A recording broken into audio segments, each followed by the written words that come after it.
ব্যবসায়ী নাসির উদ্দিন মাহমুদের দায়ের করা হত্যাচেষ্টার মামলায় আদালতে আত্মসমর্পণ করে জামিন পেয়েছেন চিত্রনায়িকা পরীমণি।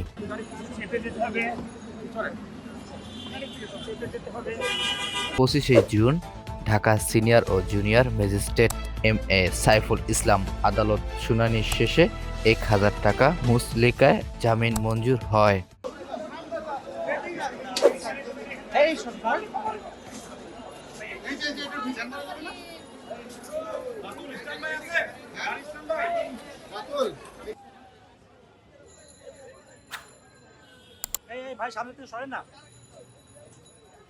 এদিকে সকাল ঢাকা চিফ জুনিয়র ম্যাজিস্ট্রেট আদালতে উপস্থিত হয়ে আত্মসমর্পণ করেন পরীমণি। জানা গিয়েছে, ঢাকায় সিনিয়র ও জুনিয়র ম্যাজিস্ট্রেট আদালতের আইনজীবীর মাধ্যমে আত্মসমর্পণ করেন চিত্রনায়িকা।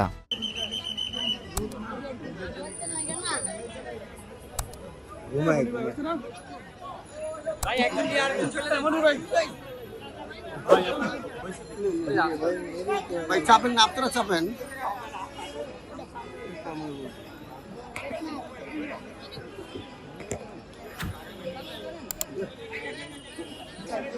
এই সরকার